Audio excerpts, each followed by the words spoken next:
Good afternoon, everybody. I'm Craig Hood, as you can see from the screen up here, and I really appreciate your coming for our workshop. You notice it's leadership in public speaking. So this is a communication course, yes, but it's really an opportunity for you as a leader to better express the content that you have, and I'm assuming you all brought some real world slides, right? Your actual, okay, I call that live ammo, because we're going to play with what you've done or what you're planning to do.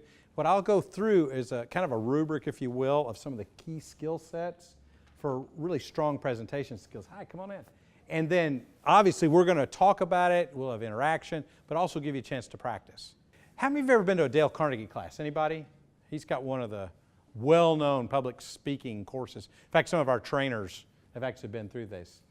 The work that I do obviously is in this field, and our company does in this field. But this is one of his famous lines about 3 different speeches, and you can probably identify, right? You think about how hard you prepare, and then you present, and then after it's over you go, oh, if I'd said this or if I'd done that. So I think that's really valid, but I want to suggest there's a 4th speech that may be the most important yet, and it's the one your audience wishes that you'd given. That's why we're doing this today. From a leadership standpoint, you don't want that to happen when somebody is listening to you. After you're done, you all have, I'm sure, all of you have an objective.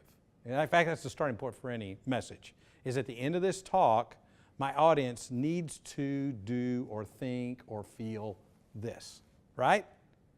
There's really only 5, I don't know if you know, there's only 5 objectives of any message. You're either going to instruct, so it's about information. You're going to convince. So in other words, they already believe, but you want them to be more confident or more convinced. Or you persuade. That's where you're trying to change their mind. That's the 3rd one. 4th one is you want to get them to do something, kind of a call to action. And then the 5th one is you want them to feel good. It's kind of the encouragement piece. So it might be as simple as, you know, hey, everybody did a good job, appreciate your work, you know, and you do that well. Or it could even be what a lot of the motivational speaking is. So you can see how broad-based it might be. In every presentation, when you start with where you want to wind up, you're actually being audience-centered. So as we work forward, what I'm going to try to do is put you a little bit in an environment where you already know you're going to speak, or either soon or maybe in the future, so you can be conscious of these dynamics. And then this is a little bit of a hothouse environment, obviously, but there's enough of us that we can actually simulate some of these audience contexts. My doctorate's in communication. I've got a Doctor of Education from Texas Tech University. My specialty field is instructional communication. So in my social science research, I've actually looked at presentation skills. Primarily, my focus has been in the public speaking context. My dissertation is actually in speaker movement and its corresponding impact on credibility and also attitude of the audience toward the topic. So it's kind of cool, kind of fun. A little geeky for guys like me, I guess, but anyway, I always kid my medical friends in this profession because I'll say things like, you guys have to have a point value, a probability value, a point value of 0.01, and I can get by with a 0.05. You know, social science is a little easier. But needless to say, you know, the point is when you look at what's going on in a presentation, as a leader, what we're going to look at today primarily are these 3 components, if you will, call them channels. So you are communicating through how you deliver. You're communicating, obviously, your content. And it's not to say delivery is more important, it's that delivery is where a big piece we will study will be today.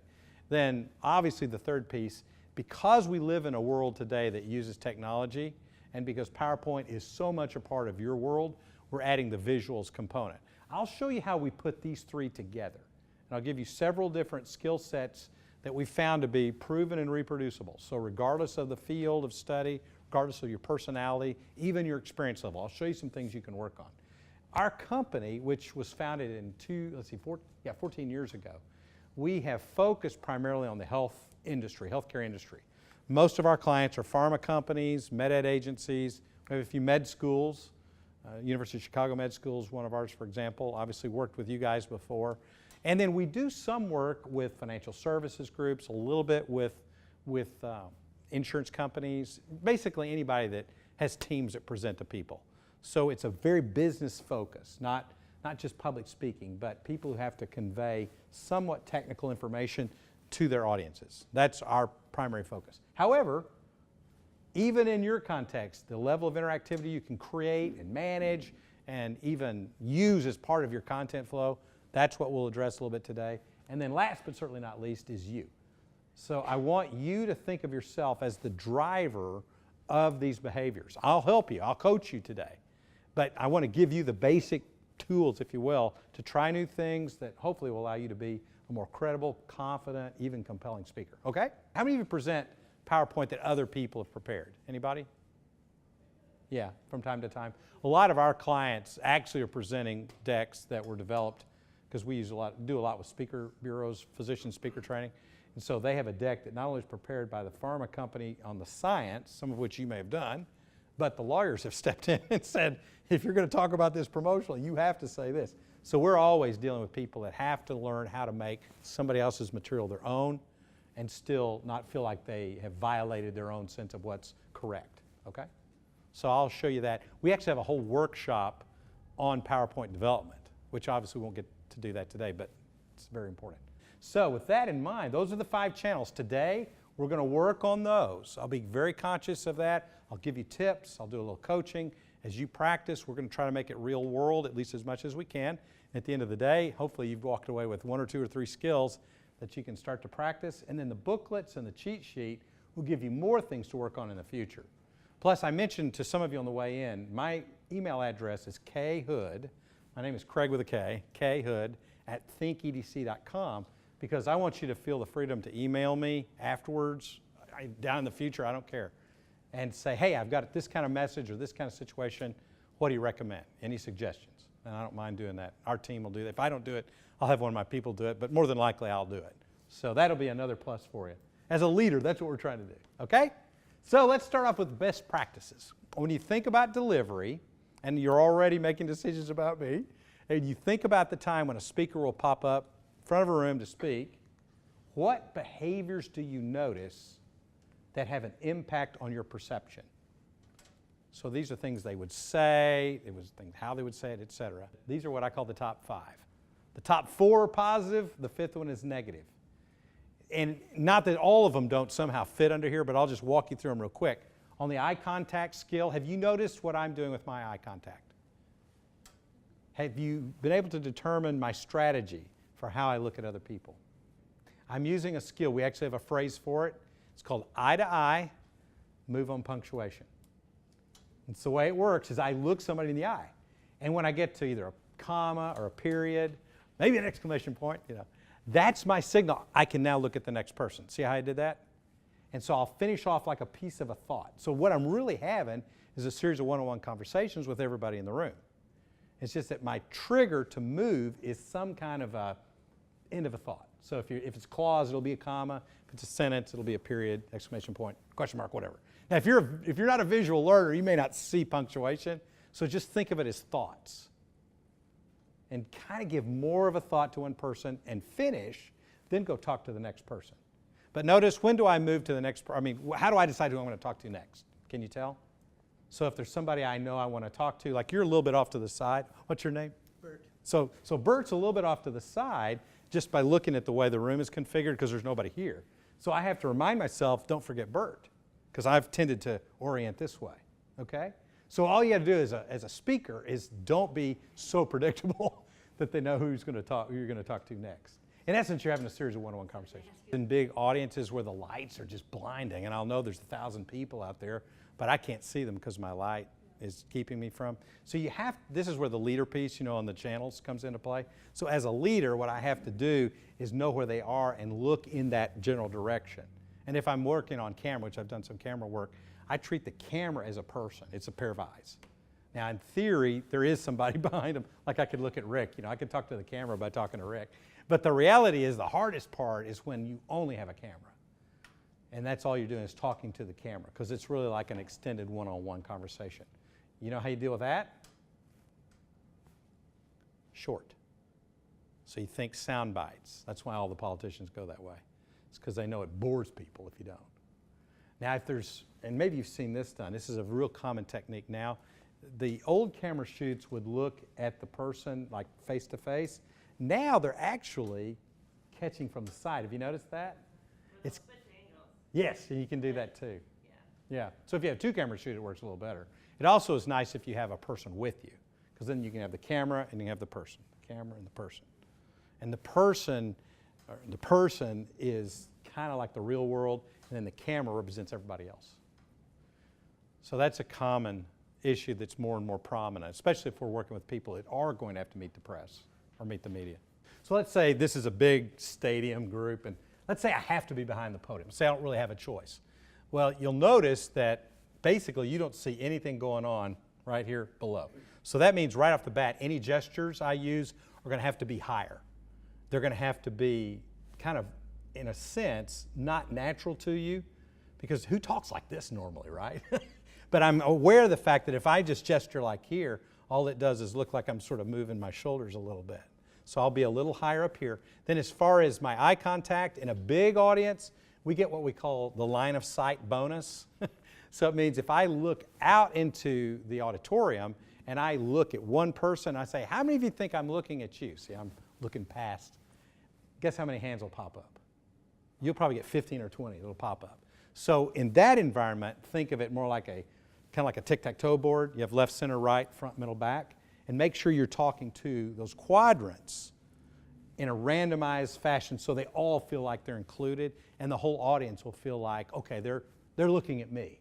And if it's a stadium, I'll take it out to another far left, far right. Now, beyond that, it just gets bigger. The other thing that happens in a big audience is the gestures also get bigger. So if I'm in here with you guys, I'm right here, right around my waist, right around kind of inside the shoulders. But if I were talking to several thousand, my gestures automatically go bigger, and my movement is much more, if you will, diverse. So I'll go longer steps. But even when I'm walking, even when I'm talking on a big stage, I still stop and I balance up my weight, because I want the movement to not be distracting. I want the movement to trigger some kind of attention, but then I stop so they'll listen to what I'm going to say. I don't want to have happy feet, kind of moving around all the time. And when I have a choice, I actually prefer to speak from the left. Now, this room is a little bit tricky because you'll think I'm, like to hover over you. But I like to stay on the left if I can, especially in a big crowd, because people read from left to right. So if I'm going to use the PowerPoint that way, that's my rationale. I don't know that it's a killer, but I think it's better. So if you get the choice, you get the choice. Take it. The eyes, as important as they are, the voice is just as important. So let's think about voice for a second, because we're going to practice this in a moment. The voice is a function of two things, volume and inflection. So volume on a scale of, say, 1 to 10, with 1 is just a whisper, and 10, they're probably calling security. Where would you put my volume? 6, 7. That's where I want it to be. I want it to be a little louder, because, not because you can't hear me. So here's my normal, 6 to 7. Now I'll drop down to this range. Can you still hear me? Sure you can. Where would you put this volume? 4. Yeah, 3 or 4, and nothing's changed. I have the same inflection. I'm still using the same eye contact skill, and you can still hear me. But what happened to the energy level? I mean, we're all taking a nap by now, right? But when I pop it back up to 6, what happens to energy? So, volume gives you energy. Now, I mentioned the other construct. What is it? Did you catch it? Speed. That's coming. Inflection, exactly. So your intonation. What you want is, you got a choice. You're either going to be conversational, which means you have natural highs and lows in the pitch, and they're varied. They're not predictable. Or you have what? What's the opposite? Monotone.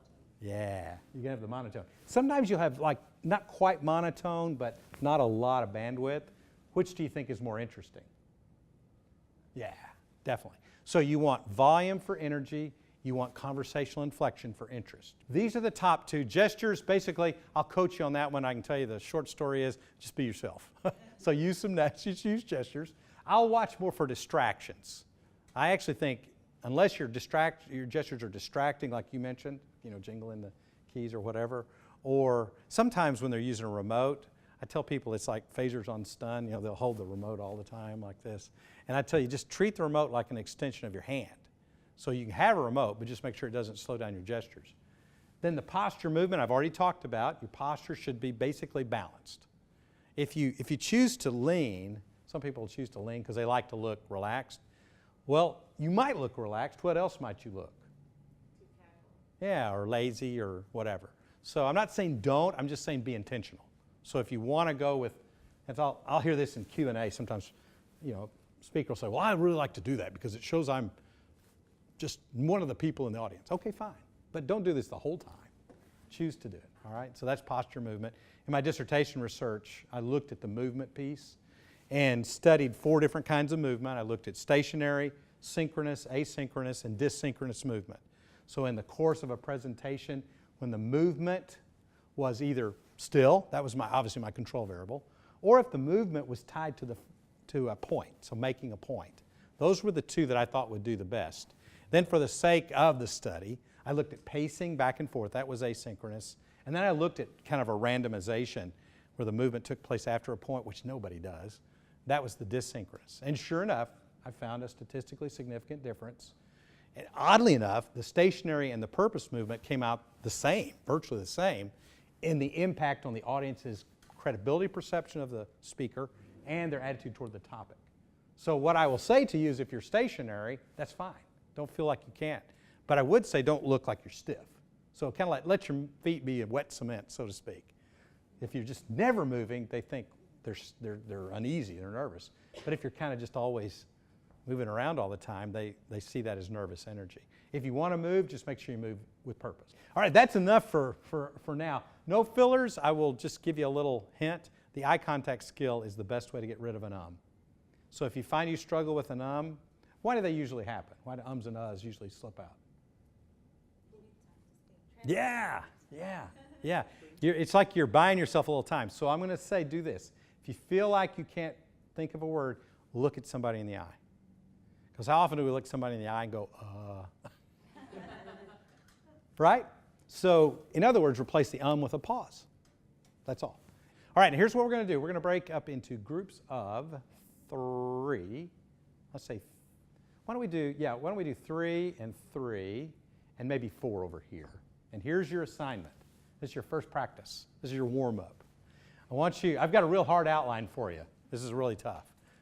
I want you to do a little greeting as you talk to your little group. So obviously, good afternoon, tell your name, where you work, and one thing you want to do today, kind of a goal for the session. So hopefully the content is innocuous. And when you do, the biggest thing I want you to practice is what it's like to use this eye contact skill. Eye to eye, move on punctuation, okay? And I'll just kind of move around and listen in and watch. This will take about 5-6 minutes at most. And then we'll jump back in, because pretty soon you're going to be getting up with your slides. So this is your warm-up, okay? First of all, a little feedback. What did you notice? I had a hard time with the moving on punctuation. It's harder than we think, isn't it? Yeah. It'll take practice. Yeah, it'll feel really awkward at first because we're so used to just, scanning the room. But if you think of it as a one-on-one conversation, it becomes more natural as you move along. You just have to try it for a while. And don't be surprised if you're never perfect. We always tell people perfection is not the goal, mastery is the goal. Mastery is the ability to turn it back on when you realize you slipped off. So my business partner and I, we've owned the company now for quite a while. We do this to each other. We'll say, hey, tighten up those eyes, stuff like that. Because you really do practice all the time. And then if you're used to this, and I forgot her name, but she mentioned board meetings. I'm conscious of this when I'm doing board meeting kind of coaching, and even I have served in other previous companies where I was involved in senior management. I'm always aware that when I talk to board members, I'm very deliberate with my eye contact. I'm very deliberate, conscious of my inflection. Don't worry so much about the volume, because it's a smaller gathering. But it's amazing how people feel like you have a command of the info when your eye contact skill is direct and personal. What else did you notice? Anything? Other than that it's hard? Well, I think we were all trying to do this eye contact thing, and I think in a small scale it's easy because you only have 2 people, right? I wanted it to be so you didn't have to work so hard. Because in a minute, when we get up in a few minutes and you start to present your slides, you'll feel that, okay? But you've had a start, so it's at least a little bit familiar. Did you play with the conversational piece at all? Staying conversational? No. These guys did right here. They had a really good visit. See, the reason why I wanted you to do that is you see how this can just become a list? Now here, it was probably easier to stay conversational, right? These are things to remember in your presentations. The greeting can be perfunctory. It tends to go monotone. Your name tends to go monotone. Where you work tends to go monotone. Why? It's just info. It's hard to put a value on the info. So I wanted you to be conscious of that so that you'll know whenever you can add the inflection, even if it feels a little bit like over the top, to the audience it probably won't. To you it will, but you're just staying conversational. So I want you to feel that. Now here's where we're going to go next. Now we've got the delivery basics. I want to layer in the visual piece, knowing we're also going to deal with some content at the same time. You'll see how this works. So obviously, what's wrong with this picture? Several things. Give me a few. Some obvious. Yeah. How many of you have been to these kind of meetings where the guy's just up here, and here's his PowerPoint, or her PowerPoint, and we're reading, and we're just reading, and we're thinking, why didn't they just email the PowerPoint to me? Because I can do that, right? So the main thing to remember here is, as much as possible, when your mouth is moving, you should be looking at eyes. Now, it doesn't mean you're perfect, just like the eye contact skill is. Hard to do. You're going to be times you're going to look back at your slide, because what else do you notice about that slide? Way too busy. Lots and lots of material. Lots and lots of material. If he put the slide together, it's his fault. But if somebody gave it to him and you have to present it, you know, maybe it was put out by the department, maybe it was put out by the legal team, who knows what it could be. You know, several of you know what I'm talking about specifically. Then what you've got to do is take a complex, I like to call it a very active slide instead of busy. Take that and then kind of serve it up to your audience in a way where you strip out the pieces that aren't essential and you give them what's absolutely important for your talk, because you're the one that's there. So here's how you do it. By the way, have any of you seen the Ferris Bueller movie? Remember this line? That's what people are thinking, whether they say so or not. So here's your little tactic. When you look at your slide deck, pretend you've got, and you've probably got one, right? You're looking at your slide deck, and you're looking at each slide, and you're preparing. Don't start at the top. Start at the end of the slide. What's the bottom line message for the slide? Because the bottom line message of the slide is where you prepare. You prepare, why is the slide here, what details matter, okay? That will structure then your presentation. If you will, remember, I don't want to just read it top down like the speaker in the previous slide, but I want to prepare from the bottom line up. Here's how it looks.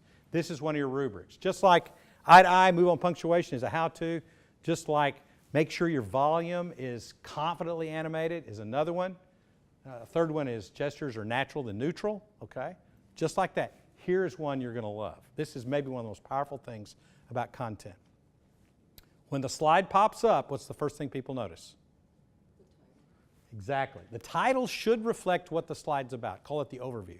So when you're preparing and you're kind of digging through this slide ahead of time, I recommend you take PowerPoint and you go to print and you go to handout and go 3 up. Because if you go 3 up, anybody remember what you get out to the side? You get lines, exactly. Print that deck out. Okay, you're doing your preparation. And in those lines, that's where you can write for yourself your cheat sheet. These are your notes, okay? Sometimes the overview is really simple. The slide is very much what you want to talk about, where you're going to head. But sometimes it's not, right? In fact, you look at the slide and you go, what does that title mean? So when you see that, you want to rephrase the title and tell us what the slide's about. Even though the slide says XYZ, you get to, as a presenter, say, we're going to take a look at boom, and you have rephrased it. Third thing, I love this one. You can't do it all the time. But the third thing you can do with the overview is you can ask the question that the slide answers. All right? This one's fun. For example, I could just say, let's talk about presenting with PowerPoint. That'd be the flat, straight, easy going way. Or I could say, let's look at some of the ways we use PowerPoint so that it's most effective. So I've kind of paraphrased it. And they're both pretty easy. But what if I do this? So how do you use PowerPoint so that people will remember what you're talking about? Which of the 3 did you like the most? You've asked a question, you made them think on a different level. So I like to use that with important slides. Now here's the overview where you're headed. Now this is where your notes come in real handy. What are the details that you absolutely have to say? You don't have a choice. So the slide comes up, there's going to be a lot of stuff on there, some of which is crucial, some of which is okay. It's kind of like nice to have versus need to have. What you want to do is identify only what you absolutely have to say unless you have infinite time. You know, I do the meetings a lot of times, again, we do a lot of this, where the physicians are going to do these promotional decks for the pharma companies, and so they'll look at a slide, and the slide is just crammed full with data and implications, and you have subpoints with the footnotes where the reference of the citations are, and You know, I mean, it's a ton. I'll say, so how many think you could talk for 20 minutes on this slide? They all raise their hand. And I said, if I gave you $100, how many of you could talk for 15 seconds? They all raise their hand. The difference was they didn't have an incentive before. So you think about it, we're kind of like editors. We all can talk about more than we need to because we're smart people, you know, and we're articulate. So what you want to do is start to put yourself on a word diet and say what's essential. And then number 3, if you could only say one thing about the slide, what would it be? You see how this works? Present top down, prepare bottom up. So when I'm looking at that slide, I go, what is the one thing I absolutely have to say? It could be a key insight or it could be a setup for the next slide. And that's okay too. Then what happens is I only give the details that support my bottom line, and in so doing, the overview drops right in your lap because that's what it's about. Sometimes people will present the bottom line as the slide because the slide really wasn't that necessary. Now that's called content management. Now I want you to pull out your 3 slides, and we can do it one of 2 ways. I can either ask for volunteers or we can start with Bert. So what Bert's going to do, he's going to present, let's see if we can do 3 slides, especially as we get going. He's going to present 3 slides, but I want you to just do your first slide, and when he does, let this be the baseline. So Bert will present the first slide, we're going to listen, and we're going to make mental note of things like, what kind of eye contact did he use? What about his voice, volume and inflection? Did he have gestures or not? What did he do in terms of posture and movement? And did he have any filler words? And anything else that you might notice. And then we're going to give you a little, not an evaluation, but just a description. And out of that then, I'll make some tips, some coaching tips. You might have a few you want to add. And then we'll let you do the whole 3 slides, just 1, 2, 3, okay? So you just want the first slide now? This is our baseline, yeah. Okay. Hello, I'm Bert Stover. I'm from University of Washington, Family Medicine Research Section. Very excited to be there. I'm fairly new to this job. I was able to go to Uganda. We did a very exciting project there, and it was to look at the effects of PEPFAR, the President's Emergency Fund for AIDS Relief, on the rest of the healthcare system in Uganda. Okay, time. Give him a hand, first of all. Oh, I like the energy. You notice? This is what we talked about. The energy comes through with the voice. So, play diagnostician. I start with the top of the head, go back down to the feet, because it's just easy to remember. Start with eyes.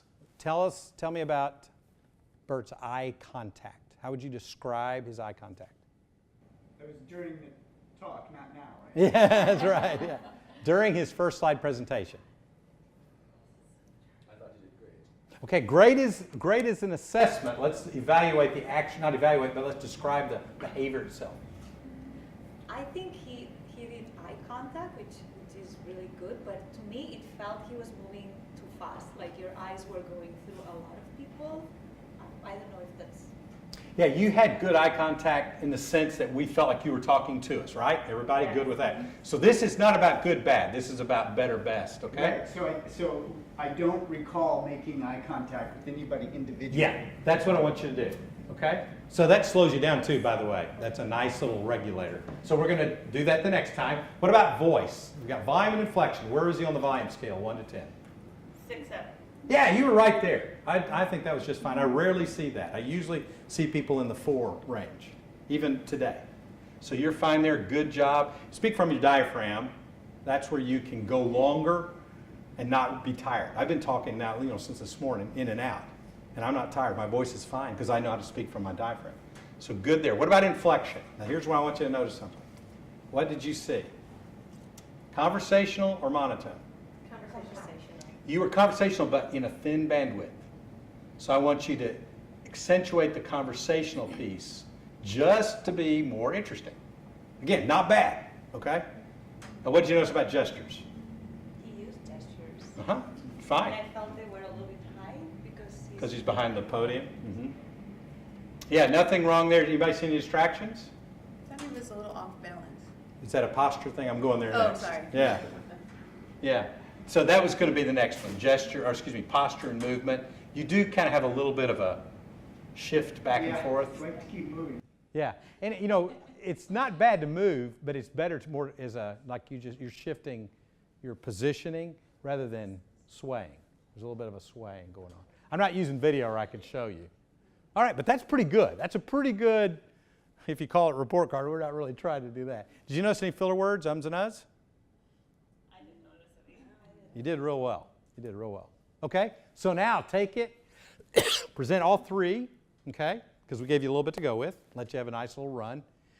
Excuse me. And here's what I may do. Now, this is where I kind of move into. I like to be like the voice in your head a little bit. So if you hear me talking to you, don't stop. It might be things like push your volume, use a gesture, eye contact. It'll be short, 2 or 3 word bursts. I'll say it. I'll try to say it when you take a breath, so it lets you adjust in the moment. I want you to feel it. Okay?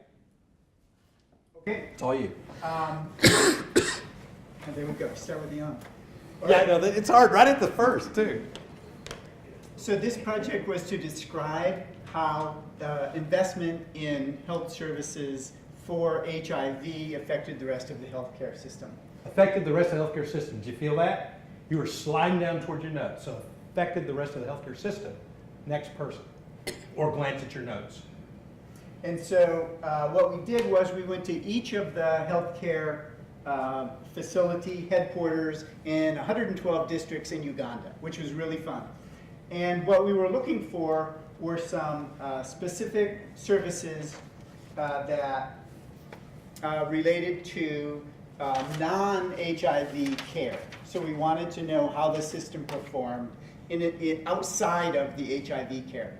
So what we did was we collected information for a 6-year period, 2005 through 2011, and we looked at specific things like deliveries, cesarean sections, antenatal care, malaria, and children's immunizations.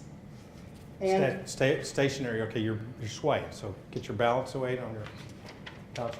And so when we did this, we found that there was a considerable amount of information that we could not gather. For one, we were told when we started the project that there was a national healthcare system and we could get the data there. Turns out there was a national system on paper, but the electronic system hadn't matured yet. Okay, good. Time. That's good. Hey, I'd let you keep going, but we're moving on. Yeah. That was good, right? Would you like that? I'm telling you, for you, you need to balance up that weight, okay, and be a little more conscious of your content, because you're strong. This is good stuff. Good stuff. Who's next? Okay, hi. I'm Kelly Goetner, and I work at Benaroya Research Institute up on First Hill. We're affiliated with Virginia Mason, and today I'm going to talk to you about type 1 diabetes, which is what I do most of my research in. Type 1 diabetes is an autoimmune disease where your immune system attacks your pancreas. 3 million people in the U.S. have diabetes. Does anyone here know anyone with diabetes or have personal experience with diabetes? Yeah, so it's pretty prevalent autoimmune disease. It affects children, but adults can also be diagnosed. Okay, time. Good. That's a great baseline. We got a lot, didn't we? See how quick you start to see things and notice things? Start with the top of the eyes. What do you notice? Eyes. Just the behavior. You're looking at us. I would just say the same kind of thing maybe with Bert. Be a little more direct, a little longer. Hold that thought a little bit longer. Yeah, yeah. Yeah, it's almost, and it's not bad, but it's almost more like you're peppering us, and I want you to talk with each one. And kind of have a little more talk with each person and move to the next one. Okay? Now, what did you notice about volume? Let's talk volume and inflection. Volume first. I wish you could go just a little bit higher. Yeah, you're a 5. Let's give us a 6. Okay. Okay? Do you feel like you're yelling at us? No. Okay, good, good. You will usually feel like you're yelling, but that's okay.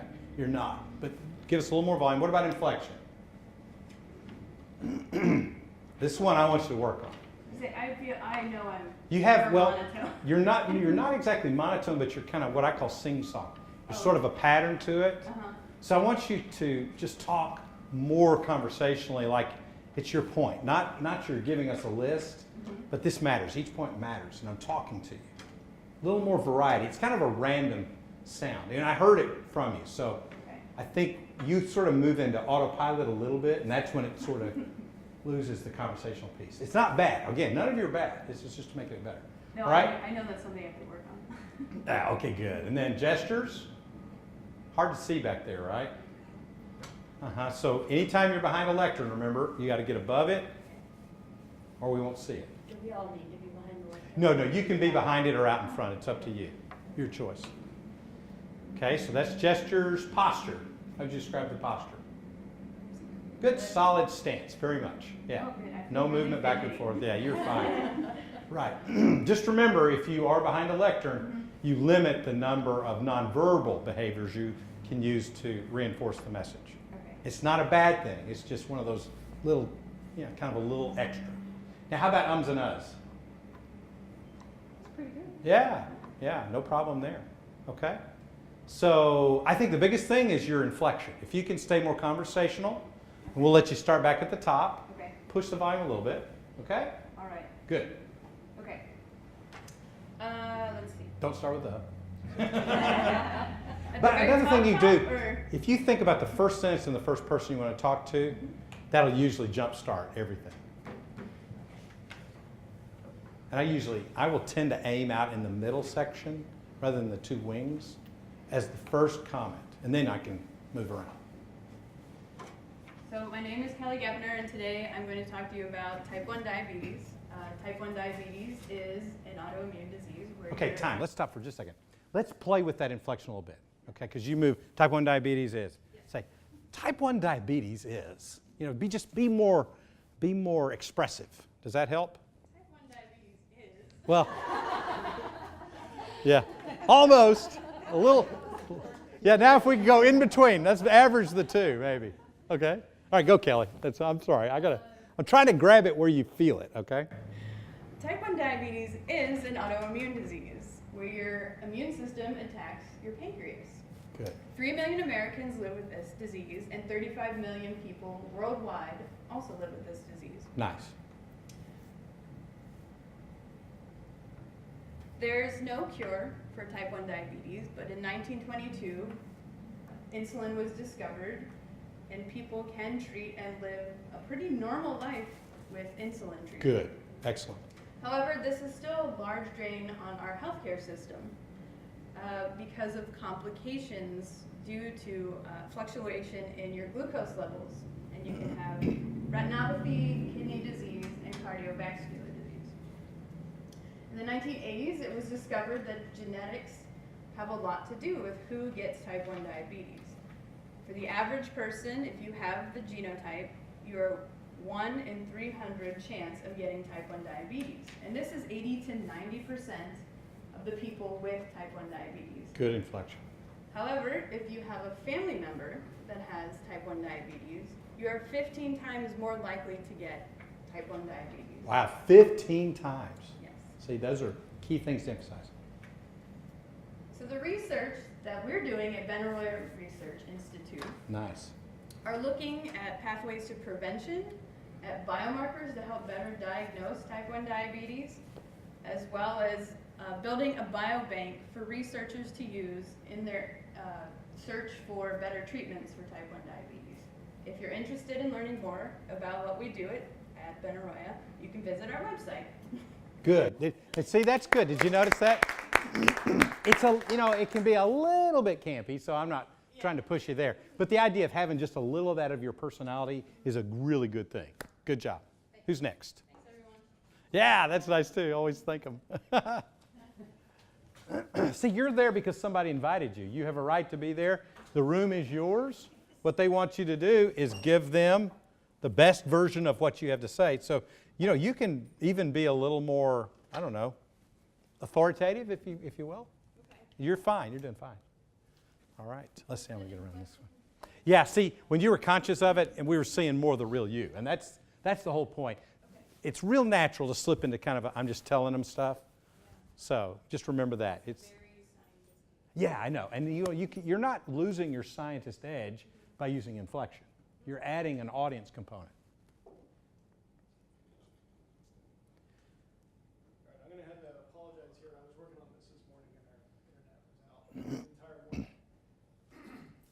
So it's they're placeholders instead of actual. Okay. My name is Victor Swain. I work at a small biotech called Rosetta Bioscience. We work primarily on antivirals, but we also have several other programs that that look at other kind of disease factors. What I'd like to talk about here is a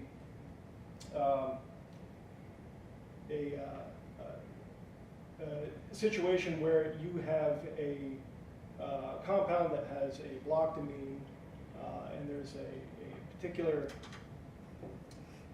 sorry. Hey, this is the warm-up. Don't worry. Yeah. In fact, let's stop right there. Okay, first of all, hand. Victor. Because this is kind of like getting thrown in the deep end, you know, when your PowerPoint's not like where you want it and you feel a little apologetic. Don't ever worry about that. Just make a joke out of it, if nothing else. For example, I would have said, how many of you had the internet go down on you when you're trying to get a presentation? Well, we've all had it. And it makes us mad, doesn't it? You know? So first of all, let's just do the quick diagnostic for you. Eyes, what do you see? What do you notice? I think we should stop more on these person, but you were doing a lot of eye contact, which was good. One thing about it, when you move quickly back and forth like that, it's almost like a darting, which causes people to feel like you don't know your material as well. And it's not that you don't, you just may be looking for confirmation. That's what I find is true.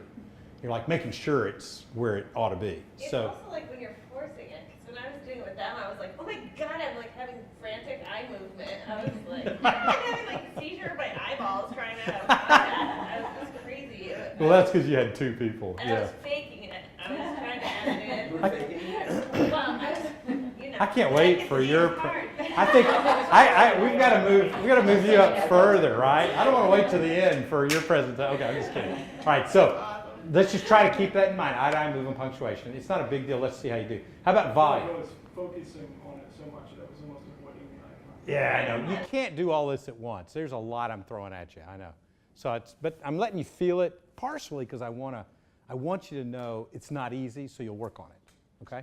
So eyes, we'll work on that some more, but don't worry too much. Let's work on some other things. Volume, where is he at? I wouldn't even put to that. I'd give you a 4. Yeah. Need more volume. You need to enunciate. So there's a little clearer speech, which your volume will help with. How about the inflection? You know where I'm going now, don't you? You sound like you're talking to yourself. So I want you to talk to us and with us, okay?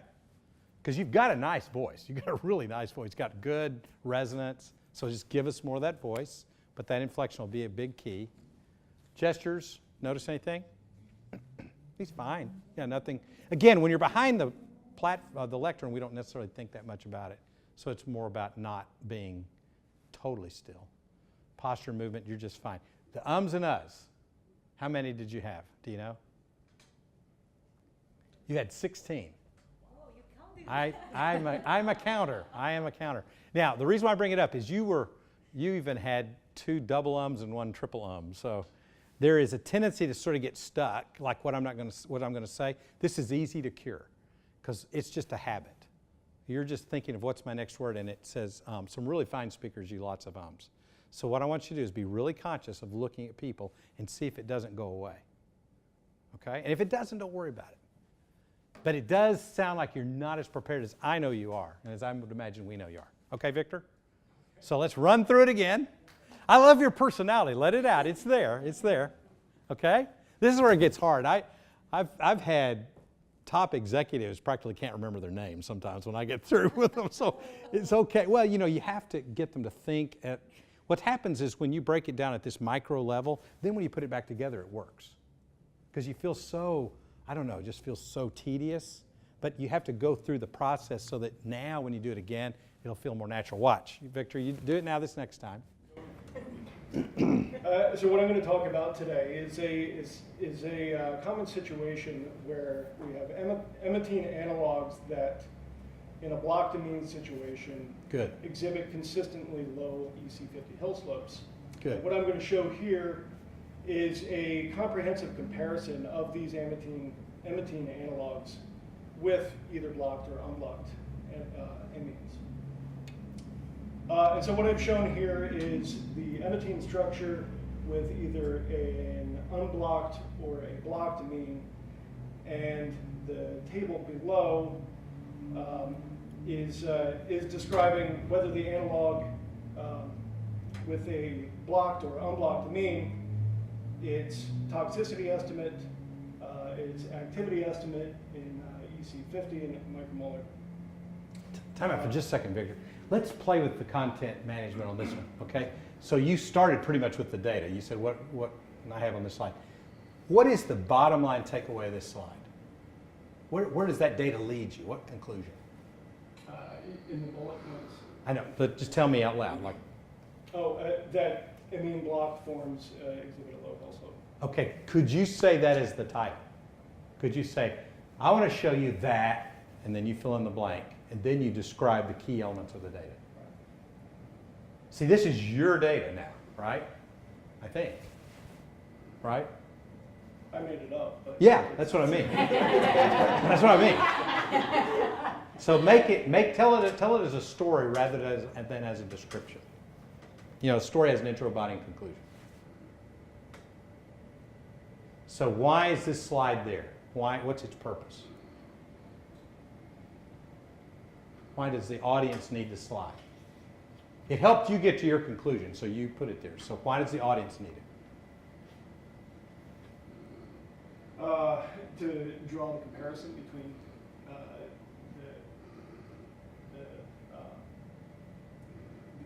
the two things. The two, yeah, right. See, compare and contrast is a very powerful way to draw an audience into your content. So you're saying the audience needs to know this. So you want to say, now first let's take a look at, and then you give us that topic. It's the comparison between the two. What is it, the block, or the locked and the unlocked? Block. You know. Blocked and unblocked. And why will that matter ultimately? That there's a comparison between the whole slope. Okay, and ultimately what does that then lead you to? That's a good question. See, this is part of that storyline. When you're always conscious of it, it helps you to know how to give us a little extra insight.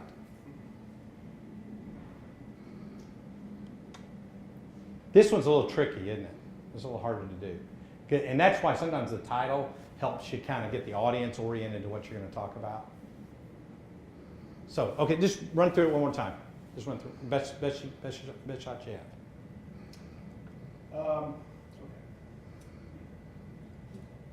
So what I've shown here is a representation of either an unblocked amine ammetine or a blocked amine ammetine, and the table below compares each of these different forms in either a blocked or an unblocked state, their subsequent toxicity in CC50, their activity in EC50, and the hill slope. And what you will see is that the blocked form is not only less toxic than the unblocked form, but it also has a significantly lower EC50 hill slope.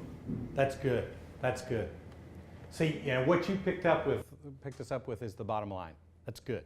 So if you have to start a data slide like that, which you might, and that's okay, because you're basically setting up the conclusion, and you did that. Right? Okay, good. Okay, and what's the next slide? Sometimes it just takes you straight to the next slide. Now you're moving to a new topic. Okay. So that means you're going to need that bottom line conclusion. And then you're able, now let's take a look at. Do you guys see how this works? The content has to be yours too, even though it obviously matters. You always think about, why as an audience person do I need to know that right here? And it's because you're setting something up, correct? You're going to probably hit back on it when you get later on. Good, good. All right, any other comments, observations? Did you like it better? Did you see when he tightened up the eyes? We like it better. More inflection. We like it. We listen better. I thought it was noticeably better. Yeah. So keep working on that. Good? All right. Thanks, Victor. Let's look at one other thing before the next person gets up, because I think you guys are ready for this. The overview, detail, bottom line is again, it's the big picture rubric. Now here is the part where you get to be more creative. This is how you take complex content and make it concise, because you decide how much you want to say in the middle. You know, I use another illustration. If you turn on the evening news at 5:30, you're going to hear CBS, ABC, NBC, you see CNN. They will almost always have the same lead story. Have you noticed? But one will have 27 seconds, one will have 39, one will have 52.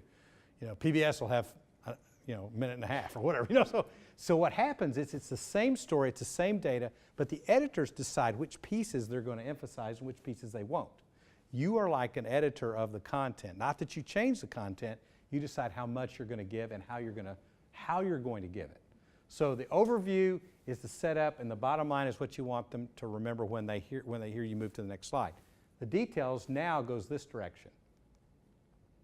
I call it scientific support, and it clearly is your data, your protocols, your processes, your information. Look at it like this. I've got a metaphor that helps. Think of the score. I don't know what that is, but let's say that's a magnificent symphony, Beethoven's Fifth. Now, right now, does that energize any listener? No. It's notes on a page. However, when played by the orchestra, what happens to those notes? Creates great music, a symphony. This is your slide deck. This is when you present the slide deck. So you don't change the notes, it's how you play the notes. Now here's where that leads. This is what makes every slide deck unique to you personally. In fact, if we all had the same slide deck, we'd present it 12 different ways, even though the data would be the same, because look at what you can talk about. You can talk about your clinical or research experience. You can have people visualize situations, like the first one, I guess it was Bert. Did you do one that has stat? It seemed like there was a real good stat in yours that caused us to pay attention. Money? Well, that does it too, yeah. $1 million. There you go. So what happens is I start visualizing a cost, or I start visualizing a pain, or maybe I visualize solution to problems, see? So when you can give them examples from the real world, either of good things that are happening because of what you're going to talk about, or bad things that are happening because people aren't doing what you're talking about. Those are the two most powerful. If you don't have that, it's not bad to use a metaphor or an analogy. I'm using a metaphor right now with music for you, because that warms up hard, cold data. You're the symphony, your PowerPoint's the music. See how that works? So that's the visualization. We've all been to a concert where they're tuning up at the start. It's just that cacophony of noise. But then, and the conductor gets up and they start, and then it's beautiful music comes out. See, that's what we're talking about. Then the last one, this is the most important thing when you finish up. Your audience needs to be able to do something with what you've told them. I like to tell people, presenters, you have 2 questions to answer. Question number 1 is, so what? That speaks to relevance. Question number 2 is, now what? That speaks to practicality. Okay? So now, on the next, who's next? Yes. I want you to have the freedom, just to use overview, detail, bottom line, like we're talking about, but make sure you give us a little bit of what makes it unique to you. Okay? So it could be your experience, your illustrations. Sometimes it's a patient story. Sometimes it's say a grad school story or a research story. Tell examples that you've been through, because what they do is they start to identify with you. One of the reasons I'm so passionate about giving this workshop is because there are a lot of things that are done in the name of hope that are actually not in the best interests of patients. So what I hear are a lot of clinicians who say, I don't want to take away hope. What are they talking about in terms of taking away hope? And so often what gets substituted for real hope is false hope. And so we're going to explore that a little bit more in this workshop. And I hope you get a better sense of that, but also I'm really anxious to hear from all of you of how you think about hope, hopelessness, false hope, and false hopelessness, and how it affects what we do. Let me stop you, because we got to keep moving. You're doing so good. You should do a TED Talk. I know. I was thinking the same thing. That's really good. Okay, what was the question you asked me at the start? Because I want to be sure I touch on that. Was it effective prep? I forget which one of you asked that. Oh, you asked effective prep? Okay. I think I asked you if you had any recommendations Oh, or any resources. on the visuals of the PowerPoint. Oh, that's right, on the If PowerPoint. you'll go through my PowerPoint. And I do. Why don't you email me afterwards, and let's do a little bit more offline, okay? Thank you, Lou. That's really good.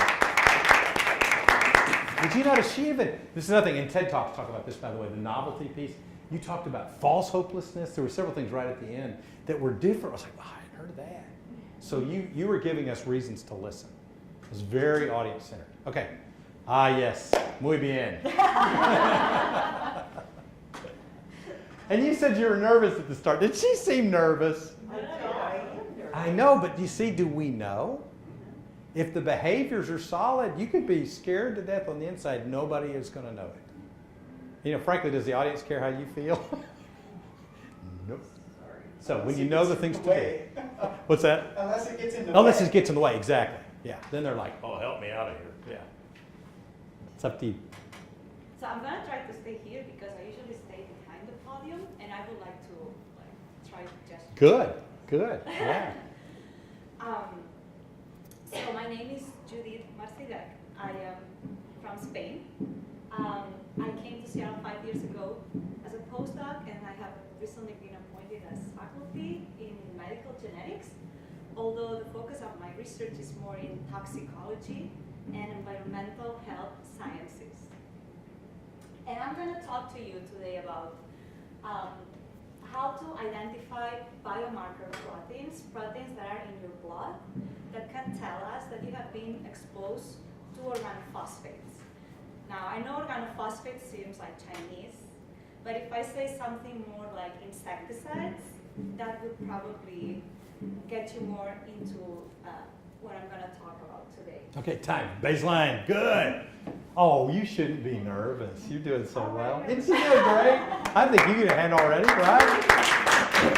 You and Lou were holding out on us, telling us you were nervous. Okay, baseline. What are you going to do? Analyze. Is it Judea? I can't read it. It's like Judith with Judith. H, but without H. Judith. Yes. Judith. Beautiful. Yeah. She actually, you get a little unfair bonus because we actually want to listen to you because being from Spain, it's more interesting to us. So don't ever think that's a bad thing. It's a good thing. Okay, so what did you notice relative to her eye contact? Yeah, you could afford to be a little more direct with this. It's almost like bouncy in a way, but it's not bad. Just be a little more conscious of making that direct eye contact with more of us. Probably look back a little too much because you know that slide for sure. Okay, nothing real big. What about voice? Where's your volume? Scale of 1 to 10. Yeah, you're about a 5. If you push it a little, be okay, but it's not a problem. But push it a little bit. What about inflection? Conversational? Wasn't bad. Yeah, it's more than that. You're very conversational. There's a warmth and a friendliness that comes through, and it makes us want to listen more because we know this is going to be a technical area. But if nothing else, your interest level that you communicate through your voice is very warm. What else did you notice? Gestures? Fine, yeah. Very, very natural. Posture and movement? Nice. You like the left or the right? Like on screen. Yeah. I like her on the left, don't you? And I don't mind at all. In fact, I don't like that lectern thing. I don't like the podium thing. So I'm glad when she gets up from behind. It's not bad. I just like it better. Now, did you notice she already threw some symphony at us? Did you catch it? Really good example. Did you catch it? Yeah, the insecticide. Exactly. That is perfect. You used an analogy in a perfect place because we wouldn't tend to think, just from the chemistry part of it, bad, did you say insecticide? Now you got us listening. So I realize it's an analogy. It's not a perfect parallel, but it created that audience connection. All right, that's the baseline. See, we don't have much to say except keep going. A little bit louder, maybe. A little more direct eye contact is all. Okay, Judith, you're good. All right. I don't know if I'll do so well. Yeah, just take a run through 2 or 3 slides. Let's just go here then. What we developed in our lab are protocols to identify if people have been exposed to insecticides. And the reason why we need that is because protocols that we have right now are not accurate. And this poses a health risk in our agricultural workers. And what we are proposing to use is a combined method that on a first step, you enrich your sample in the biomarker protein that you want to monitor.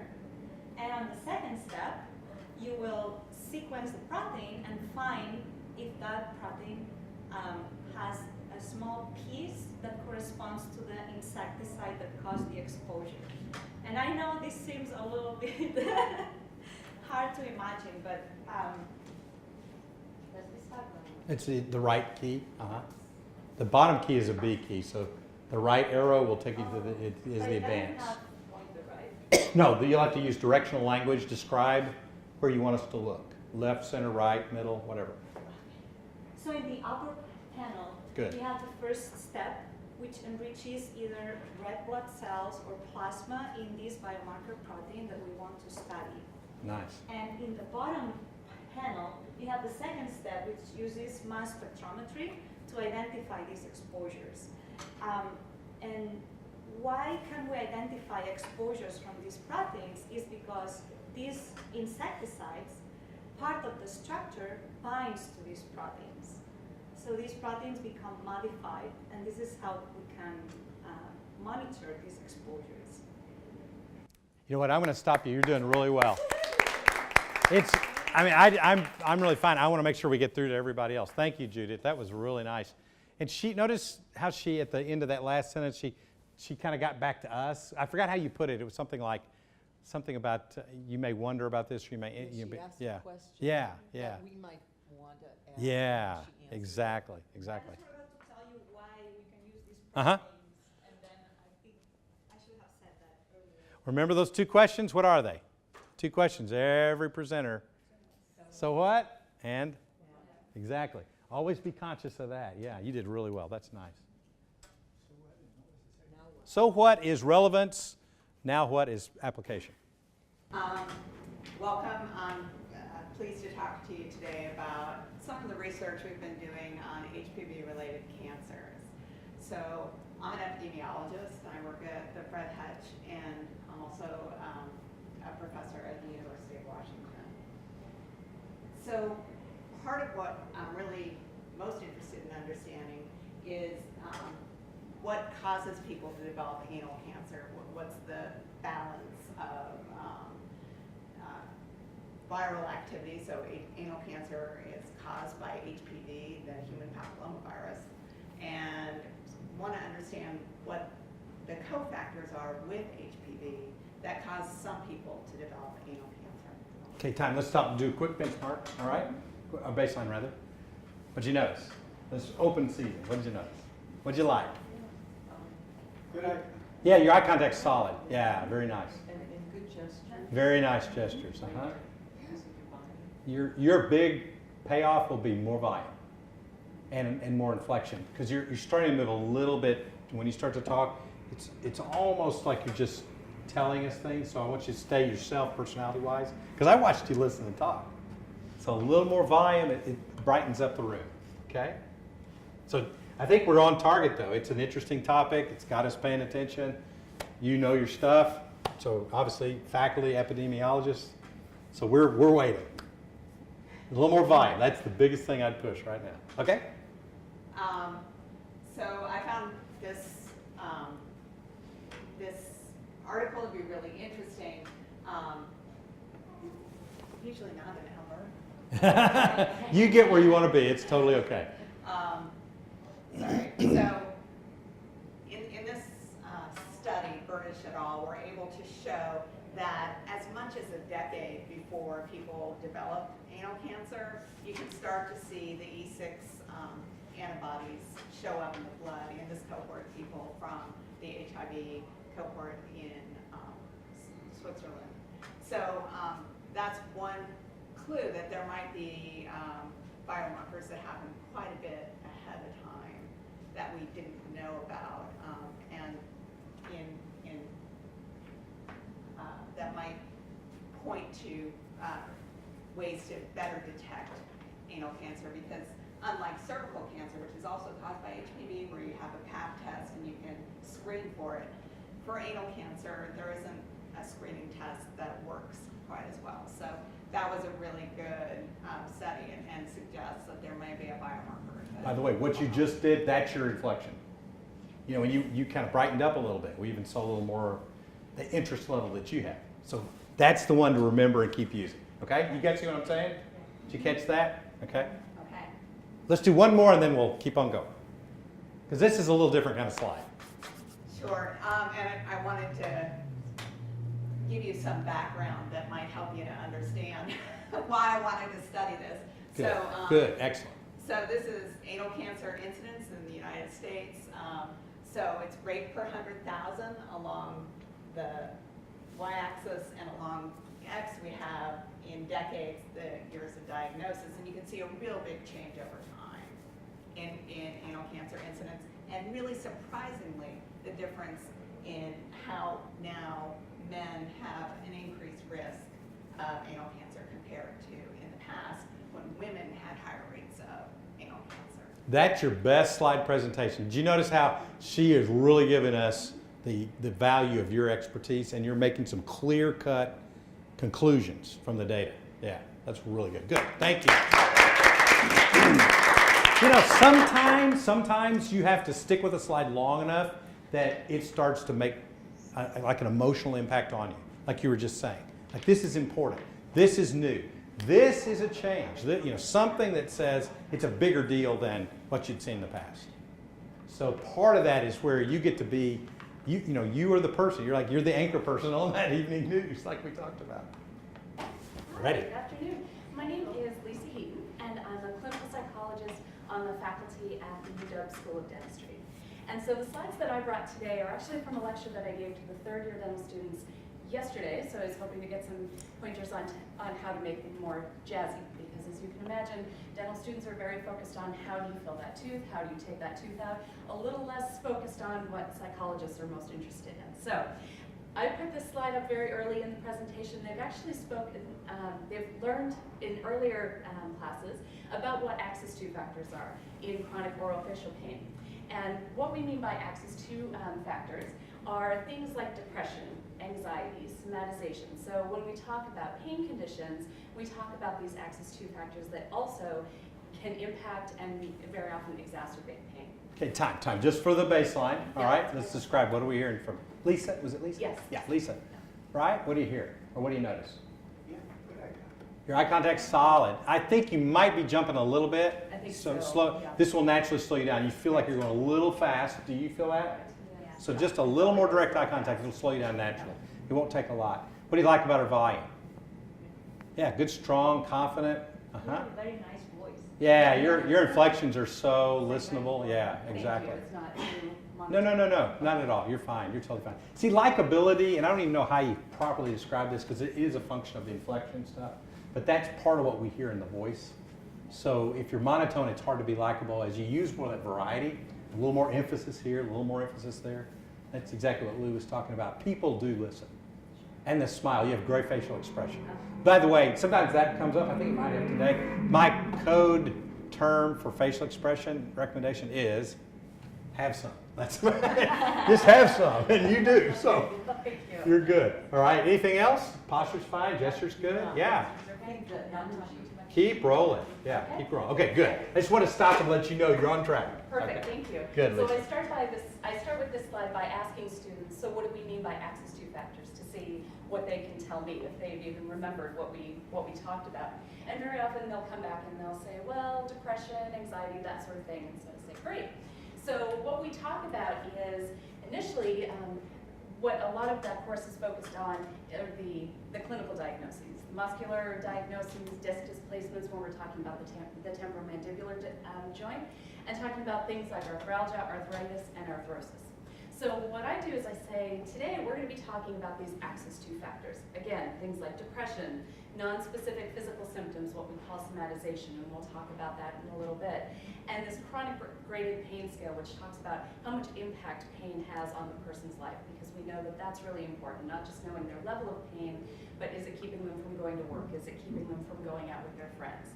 So why is it important to talk about these axis 2 factors?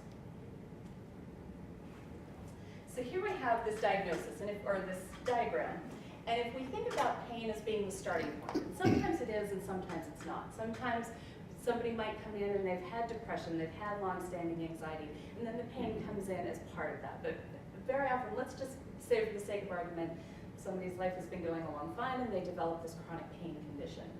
What we know is that the pain very often will lead to stress and worry. So people will think, when is this going to end? Is it ever going to end? What does this mean? Am I sick? Am I dying?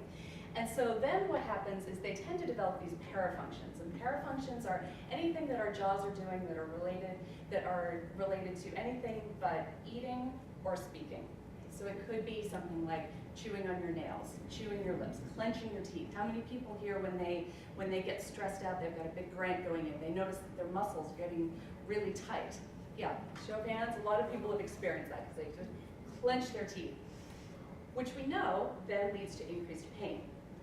And then, this is when things like depression and anxiety can really set in. And when people are depressed, they're anxious, they tend to focus more on their pain. So it goes into this large cycle. So it's really important when we're diagnosing things like chronic orofacial pain, temporomandibular disorders, it's really important to keep these axis 2 factors in consideration. Fine. Good job. That's really good. Hey, go forward real quick. Go forward. This is random. 5 slides. Just. Oh, you did? Okay, well, never mind. Oh, okay. Because I was thinking about how you wanted some more tips, and I thought we'd dive deeper in. Okay, that was nice. That was very nice. Thank you, Lisa. Well, you know, this is where, and I think, Lou, you're talking about this too, this is where the PowerPoint, anything you can do to kind of make it a little more visually interesting, that kind of slide allows that because it's not just boxes of data. Okay, hi everyone. My name is Sharon Garrett, and I am a project director at the Alcohol and Drug Abuse Institute at the University of Washington.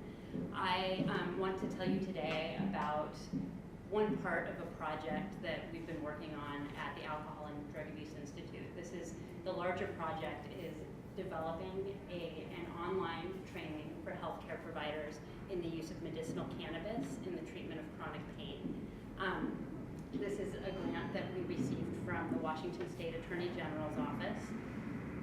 I've been asked several times since receiving this grant, it's actually via Carlini who wrote the grant, why somebody at the Alcohol and Drug Abuse Institute is getting a grant to teach people how to use medicinal cannabis. It's a good question. So before I go on and talk about the first part of the project, I want to tell you a little bit about the context and why I think we might have been chosen to do this project. Time out, because it's a good baseline, right? And you got us wanting to know the answer to that for sure. So let's stop. What do we see that we like, and then what do we see we want to encourage Sharon to do? Start with what you like. You seem really apologetic. I don't think you should be. Yeah, and I was going to go there next, but yeah, just have fun with us. It's, well, you're here. You were here for a reason. So. What am I doing that seems apologetic? Well, you're just making these like faces, like uncomfortable faces. But I think you should just be more confident. Okay. A little tentative, but. You're nervous we're going to find that joint? That's right. So anyway, push the voice a little bit. Okay. All right. Anything else? Yeah, I like you're good direct. We're all getting the benefit of your eye contact. Your pace is good. You're forcing yourself to Speed slow is down. fine. You are fidgeting a little with your movement. I was just a little. fidgeting, and I'm actually moving over here because I felt like I had my back to her, and I Yeah. was conscious of that a little bit. Well, you probably noticed even with my presentations, I've stayed over here because I feel like it's better for the audience. If you notice, mentally, I shifted the axis of the room because Bert is essentially stage left. So I literally, in my mind, shifted it. So as a presenter, you kind of make these calls as you're moving along to do whatever's best for your audience. So I would do what you're doing. In fact, I did. So, okay, Sharon, go for it. You're on target. Just push your voice. All right. So in Washington State, treating chronic pain has been a huge problem for providers, and we've relied a lot on the use of opiates. At the Alcohol and Drug Abuse Institute, we've been dealing with the consequence of that, which is a lot of a very increased rate of opiate overdose deaths, especially in Washington State, which has had a particularly high rate. So a lot is being done in the public health world to try to control opiate use, especially over long term for chronic pain. And having other options to treat pain is one of the ways that we might be able to reduce some of the opiate use. And so medicinal cannabis is a way that actually does have quite a bit of data that supports its effectiveness in the use of chronic pain. Nice intro. Now, push your voice. Okay, keep going. I have another reason to. Oh, excuse me. But I'm not remembering what it is. I'll just go to the next slide. And you know, part of what she did to help us get there, even, you know, again, you talked about data. So you start with a topic everybody knows if they're reading the news is somewhat controversial, but you say there is a lot of data to support this. So you've given us a hint where we're going. I think you did a super good job by piquing interest too. Mm-hmm. Because I saw your son, I was like, why? What? And if you would have started with that, I would have been distracted by it the whole time. See, that's audience analysis. You're good. That's good. Always think of audience first. What's in it for them? So what? Okay, keep going. Okay, so we wanted to begin the creation of this training by learning a little bit from providers about what it is they already know about the use of medicinal cannabis. Oh, can I go back? Hey, there's some personality. I remembered the other reason. Oh, So, good. Yeah. in Washington State, we've had a medicinal cannabis law since 1998. Almost all of the recommendations being written in the state are by a handful of providers who we will sometimes refer to as doc-in-a-boxes. All they do is medicinal cannabis. And really, this is a treatment that isn't well incorporated into an overall treatment plan. It's not something that they even necessarily are telling their primary care providers that they're doing. And so it's something that goes under the radar and unknown, and that a lot of providers are really uncomfortable talking about, and patients realize that, and so they don't bring it up, and they're not willing to discuss it, yet on the side, they're still using cannabis, and it's not being incorporated for a holistic treatment plan. By the way, if you think of something you wish that you had said, instead of doing, and what you do is fine for us, but let's say she'd started into the questions. Is there a question that would have set up what you just said? Yes, probably. That's what I would have done. When I hit that question, I would have then just dropped it in. So I like to say, if you know, it's kind of the old line, if you get lemons, make lemonade. Or my partner and I always say, if you're drowning, make it look like you planned it. So either way, when you find you need to say something, there will probably be a time when you can drop it back in and nobody will ever know. Okay? Because both points were good, weren't they? They were very helpful. Good. What I'd like to talk to you guys about today is management really defining this state in non-small cell lung cancer where you have very few metastatic lesions and kind of turns on the paradigm of metastatic disease in general in cancer. We're talking about malignancies being incurable. And in the case of oligometastatic disease, the thought is that actually even though the cancer has developed the biological ability to spread to a distant site, it still is a curable stage. So, Keep that volume up. Keep that volume up. Just keep going. Keep going. just keep going. Okay. Yeah. Just push that volume. Sure. So I'll start with a case. This is a patient I saw in my clinic. He's a 59-year-old gentleman with chronic lung disease and a new diagnosis of non-small cell lung cancer. Upon further restaging, it was found that he actually had one very small lesion in his brain. Apart from that, he had no other signs of distant metastatic disease. And so, sorry, this is maybe a little bit belabored, but the concept is when you're giving someone a stage in a cancer diagnosis, that typically is relevant in the sense that it gives you an idea prognostically of how they're going to do. So if you define somebody as metastatic disease, prognostically you think this person has an incurable cancer, and we direct therapies in a palliative sense as opposed to a curative sense. Whereas what I'm proposing is that there's maybe an intermediary, which we define as an oligometastatic disease, or a few metastatic disease, which although it is not localized, it still has the potential to be cured with systemic therapies. By the way, time. See, now he gave us something new. That's the novelty piece popping up. That's very good. Okay, keep going. One more. Let's do one more. Okay. Keep that voice going, okay? When you pop that voice up a little bit, the energy level is noticeable. Yeah. Okay. So I'll just talk about in defining this concept that I'm presenting to you guys, this oligometastatic state. So it's not a new idea. It's actually been known since the dawn of cancer treatment that certain patients, a very select group of patients, if you are able to eradicate every site of disease, even if it's a distant disease, you can potentially cure these patients of their malignancy. Nice. Keep the Hellman volume. and Weisselbaum described this back in 1995 in a more systematic sense, where they coined the term oligometastatic cancer as a cancer that, again, falls somewhere in between a localized and a widely metastatic disease, where there's just a few metastatic lesions that are potentially amenable to a resective or ablative therapy. Okay, time. That's good. All right. And it's quick, so we'll go the tip route, right? Push that volume, stay energetic, you're good. That left hand in your pocket gets trapped, so if you put it in, take it out. Yeah. It's not that it's bad that it stays. Because did you notice when he pulled both hands out, it's just more natural, look more engaging. It's not that you shouldn't do it, it's just, it will tend to get stuck, okay? Good job, Paul. And it's a nice topic. It's one I want to hear everybody's talk, actually. Last but not least. That, you know, it's We- nice. Has anybody here ever failed to read the directions when you're coming to a workshop? Yeah. I did today. I don't have myself. Oh, then So we don't I was worry. really Okay. distracted over there trying to get them electronically. I have them on email, but it's not worth it. Have fun with it, yeah. Yeah, so Just- I'm here today. I'm Shelley Procyse. I work for EDC, which is a shared service center that the School of Medicine has just recently started. Who's heard of ABC? Who's heard of a shared service center? Okay, so a shared service center is this. It's really a new type of unit. It's decentralized, right? Everybody's doing their own thing. Standardized, everybody's doing the same thing on their own. Centralized, everybody does what the central unit tells them to do, and then there's shared services. So shared services is supposed to be taking the best of all of those different things and creating this new idea.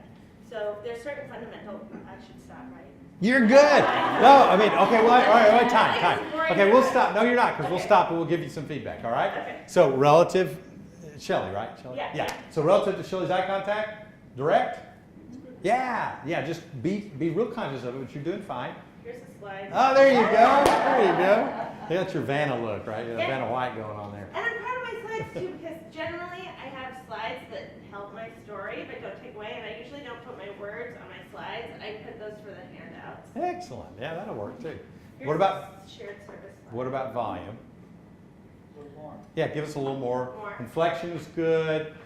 Gestures, very natural. There's nothing distracting, and it's very much appropriate to your talk. Okay. Posture and movement. I might have you do that. Yeah. Although again, I'm not trying to be, drill sergeant or anything like that. Good. And then how about ums and uhs? Did you see or notice any rather? Lots. A right? little. Yeah, but it Okay. didn't seem nearly as much as you might think. I did notice them, but once again, this is a little awkward because you were looking for your slides, you couldn't find your slides. Yeah. So when you find that happen, you just take a deep breath and calm yourself down. One of my clients, he was doing a big presentation, and I was in another city. He calls me. He was getting up in like 10 minutes. He said, I'm hyperventilating. I've never had a panic attack. What do I do? What do I do? And we'd worked a lot. And I said, well, first of all, relax. Settle down. Secondly, know that you know your stuff, because I knew. We already worked through it. And number 3, take a deep breath. And a lot of times it just calms you down. You got a lot of adrenaline pumping when things go wrong or you feel like they go wrong. So just, because what you did was interesting, wasn't it? Absolutely. I'll tell you what, time's up, but you guys did really well. And if you want, once again, this is one of those things I want to be sure if there was anything extra you didn't get you were hoping for that I could help you with either by email, telephone, even we could do a GoToMeeting or Skype kind of thing. I don't mind a bit. Relative to the comments, I would say this. Let's see, the one that I kind of got to, but not quite. On the content piece, we have a whole workshop on content development. We have a whole workshop on PowerPoint development. And in a nutshell, content development is about what I showed you, where it's major structure, those are your main points, and then the substructure are those elements you add that's unique to you. Your clinical experience, the illustrations that help visualize it, the application points. And then, of course, if you'd like, send me an email and I'll send you these slides. In your packet are materials on the conclusions, engaging openers, compelling conclusions, again, effective interaction stuff. So that's all in there too. But I have even more. Well, big part is in there, but this PowerPoint has it kind of summarized a bit. So if you want it, send me an email and I will send you that too. Thanks for working hard. I hope it was helpful.